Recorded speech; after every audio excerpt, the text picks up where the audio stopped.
غیر شائستہ زبان کی اصلاح کیسے کی جائے؟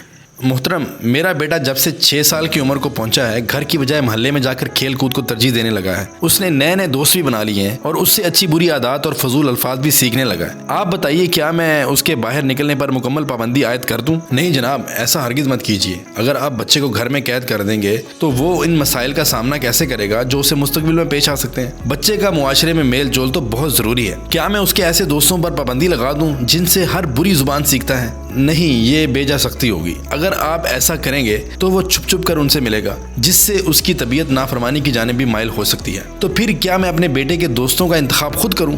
ایسا کرنا بھی ہرگز مناسب نہیں ہوگا، کیونکہ اگر آپ اس کے دوستوں کا انتخاب خود سے کریں گے تو ہو سکتا ہے کہ آپ کے منتخب کردہ بچوں کے ساتھ دوستی ہی نہ کرے۔ تو پھر مجھے کیا کرنا چاہیے اور اس کی بگڑتی زبان کا کیا علاج ہے؟ ہاں، اول تو آپ کو یہ بات باور کر لینی چاہیے کہ بچوں کو صرف محبت اور جذبات کے درست اظہار کے ذریعے سے ہی کسی غلط بات سے روکا جا سکتا ہے۔ اگر آپ کا بچہ آئندہ کوئی برا لفظ سیکھ کر آئے اور اسے گھر میں بولنے لگے تو گھبرائیے مت اور نہ ہی پریشانی کا اظہار کیجیے، بلکہ اپنے قریب بلائیے اور پیار سے، بیٹا یہ لفظ آپ نے کہاں سے سیکھا ہے، اور اس لفظ سے متعلق اپنی ناپسندیدگی کا اظہار کھل کر کیجیے۔ اس دوران اپنے چہرے پر شدید ناگواری کے تاثرات لے کر آئیے۔ پہلی بار صرف اتنا کہہ کر چھوڑ دیجیے، دوسری بار بھی اگر وہ یہ لفظ دہرائے تو اسے زبان سے کچھ مت کہیے، بلکہ اپنے چہرے پر شدید ناگواری کے تاثرات لے کر آئیے، وہ فوراً بات سمجھ جائے گا۔ اگر تیسری بار بھی وہ ناشائستہ زبان اختیار کرتا ہے تو آپ بھی اپنے ناگواری کے تاثرات شدید کر دیجیے، مثلاً کانوں میں انگلیاں ڈال لیجیے، چہرے کو ایسا بنا لیں جیسے آپ کو سخت بدبو آ رہی ہو، اور اسی دوران ایک آدھ جملہ بھی بولا جا سکتا ہے کہ یہ لفظ سن کر تو مجھے بدبو آنے لگتی ہے۔ یاد رکھیے،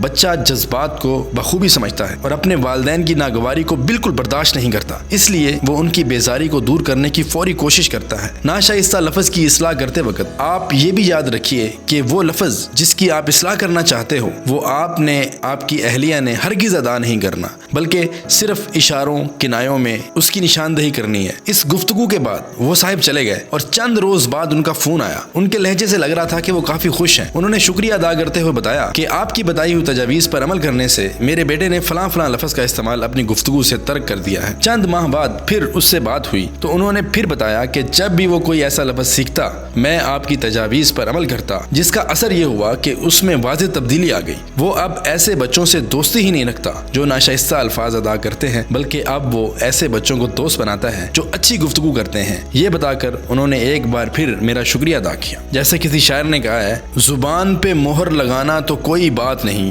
زبان پہ مہر لگانا تو کوئی بات نہیں، بدل سکو تو بدل دو میر خیالوں کو۔